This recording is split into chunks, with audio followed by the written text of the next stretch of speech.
What's going on, guys? So today I am out here at the fifth wheel doing some hacks and some upgrades, some things that I've been wanting to do since we got it. We haven't had it for very long, and I'm just, again, getting it all prepped and ready to go. So today I came out to show you some of the additional things that I'm doing to get ready. So hang tight, I'll be right back.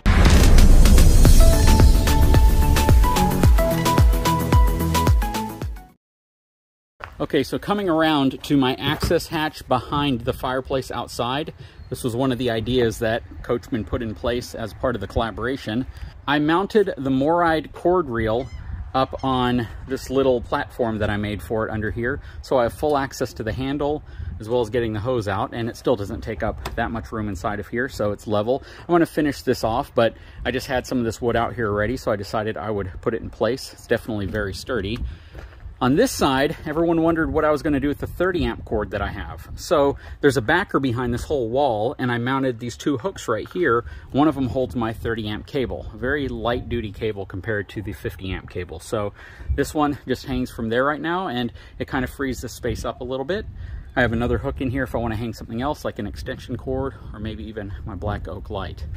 So that is one project that I came out here to accomplish. The next couple of projects are all up here.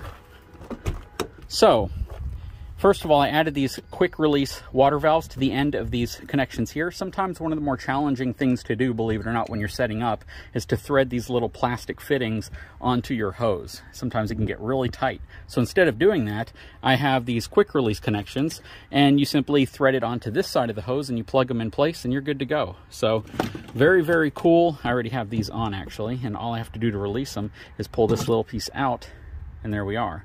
So pop it in place like that, pull it out, and there we go. Another really good reason to have this little wall right here, because if one of these for some reason starts to leak, it might start spraying water, and I don't want water to be spraying to this section right here. So again, this just provides a real easy, quick connection to get my water lines on and off for either my black tank flush or my city water connections. So very, very simple, very, very affordable little upgrade, little hack to do. I have these two hooks that I mounted on this front wall right here, one to hold my water hose and then the other one to hold an extension cord I have here. But the reason why I do this is because I don't like to keep my water hose where I keep any of my sewer connections or sewer supplies, simply because, you know, I don't want the chance of any germs or bacteria getting into my water hose or even on it. So I always keep it separately, and typically I would just keep it kind of wound up or inside of a 5-gallon pail. But in this case, I can keep it here. We haven't used it in a while. Actually, we don't really use this other hose. There's two 50-foot hoses here. Actually, I'm sorry, a 25-foot and a 50-foot hose. I don't really use the 50-foot hose, so it's completely dry, and that's the reason why I don't have it cut off. But typically I'll do this number where I just kind of reconnect the hose onto itself. But yeah, I have two little hanging hooks right here that give me the flexibility of hanging stuff up there, so it's free and clear of my slide out tray, which I absolutely love. So that's the next one. All right, so this right here is my Furrion side view camera. And as I think I pointed out in other videos, I did not get the one with the LED light, or that wasn't the one that was sent to me. So the bulb that was in here was an incandescent bulb. I got these really cool LED bulbs. They're super, super bright. But a lot of people might ask, well, do I have to back my truck up to the fifth wheel in order to power them on, right? How do I power on the lights so I can make sure I have the LED light plugged in the right way? Because it's specific. You have to plug it in the right way or it's not going to work. So I actually learned this hack from the general manager over at Seguin RV. Let me show you what he taught me.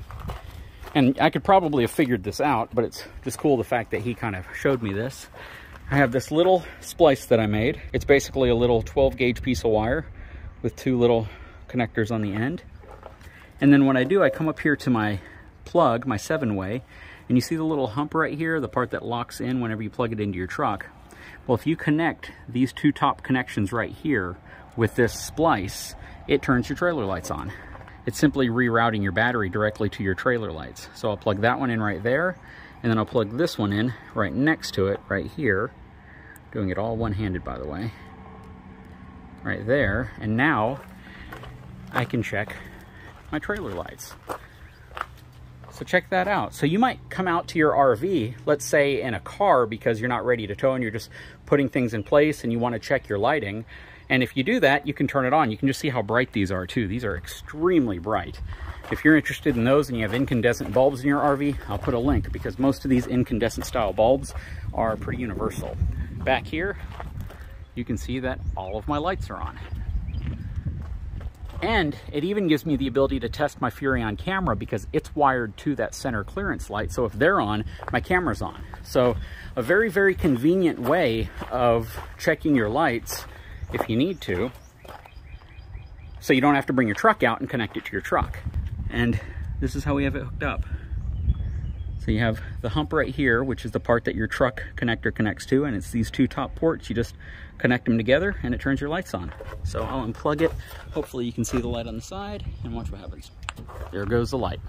Yeah, so I think that's probably my favorite hack of all. That's actually a true hack. All right, so you guys may remember on the last fifth wheel we had, the Coachman Chaparral, or you may not remember if you never saw the video, where we put a material like this underneath the mattress inside of the bedroom. Because believe it or not, when you sleep in your RV, sweat, heat, all that stuff kind of permeates through your mattress. And if you haven't checked, lift up your mattress and see what the base of it looks like, that wooden panel. In some cases, it may be a lot nastier than you think if you don't lift your mattress up very often. Again, it's simply that body heat and that humidity and that moisture seeping through the mattress, especially if you have a thinner mattress, getting to the plywood that the actual mattress sits on. And in many cases, it'll actually start to mold and build up a lot of really nasty stuff all over that. So this and the other material I showed you before is designed to help prevent that from happening. Basically, it's this kind of a plastic woven material, and you put this under the mattress with this side facing down. And when you put the mattress on top of it, this allows airflow to travel between the mattress and that piece of plywood to basically keep it dry, prevent it from molding and causing other issues. Very, very popular in marine applications. This is absolutely something that can benefit you from a health perspective too. And if you've been RVing for a while and you've never checked underneath your mattress, check under it, see what it looks like. Actually, if you have checked under it and you've seen nasty stuff, post it in the comment section below, because I think it's really important that people check those areas, especially if you have a bunkhouse, if you have thin bunk mattresses that your kids sleep on. Believe it or not, you can build up a lot of mold underneath there and it can make you sick. So this is a really, really good solution for that. I purchased this off of Amazon. The last one I worked with was a different product. This specific one, again, I found it on Amazon. This was enough for a king size bed. You basically roll it out, you cut it in half, and then you layer it across the bottom area of the mattress itself. And remember, this portion right here, this bumpy portion, faces down, and this portion is what your mattress would actually rest on. So something very, very important to keep an eye on, especially if you've been RVing a lot or you've just never checked underneath your mattress. So I'll put a link to this in the description of this video, as well as the other products I use in this video. Okay, so I'm in here in the bedroom now, and we have a 72-inch wide mattress. So it's a pretty much full-size king mattress. And what you're gonna wanna do is make sure that you cut the border of that to be a little bit narrower. And the reason why you want it a little bit narrower is because if you walk by the edge of it and you cut it right on the edge, you might scratch your leg. So in my case, I'm gonna cut mine down to about, I'm gonna say probably 70 inches in two pieces. So I'll have two strips that are 70 inches long, and then I'll place it underneath the mattress right here, between the mattress and the plywood underneath. And this stuff is super easy to cut. If anybody's wondering if I'm using my wife's sewing scissors, I'm not, because I like hers so much that I just went and bought a bunch of them, because when you buy them on Amazon, they're actually pretty inexpensive and they cut better than any other scissors I've used. So I bought a bunch of them, put them everywhere, and now I have my own set of really nice scissors everywhere I need them to cut anything I want. So this one's 70 inches. Let's see how much material I have left.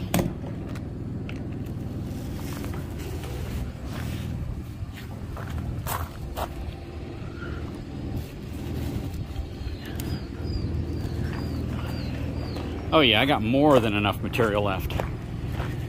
Wow, they really give you an extra 2 feet or so.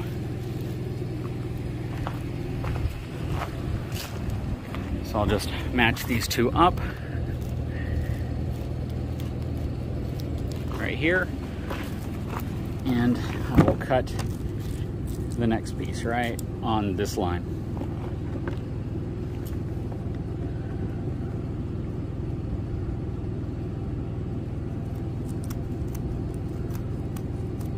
Again, this stuff just cuts super easy.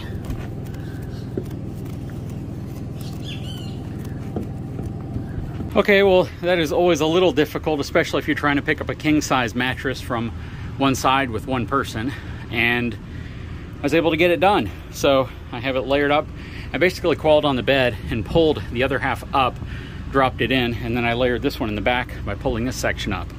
But it's now in place, and it should be protecting the bed whenever we sleep on it, or at least ventilating the bottom of the mattress, which is what we want.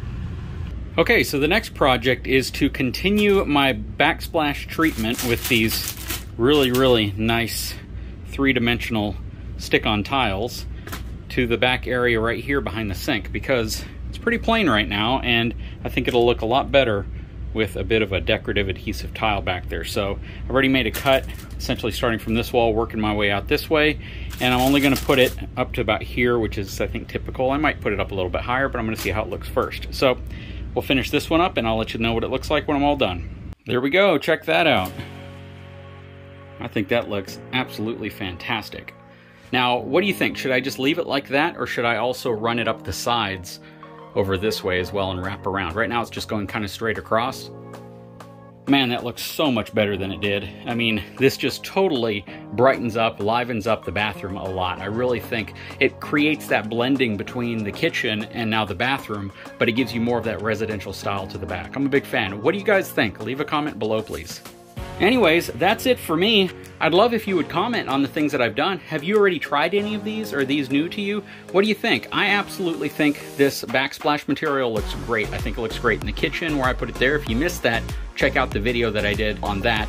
But this is definitely something that's super easy to do. This is totally do-it-yourself, and it can really change the overall aesthetics to the inside of your RV and really freshen it up. You know, you do enough of these things, you may actually decide that the RV you have is perfect for you and you may not need to upgrade. So little things like this, you know, these tiles I got from Amazon, super inexpensive, very easy to apply. You know, if you don't like them or you want to switch to a different style later, you can just peel them off, throw a new one up there. It took me all of 15 minutes to put this in place. So very, very simple. Anyways, I sure hope you enjoyed this video. If you haven't had a chance, please take a moment, subscribe to my channel, give me a thumbs up, and we'll talk to you again very soon.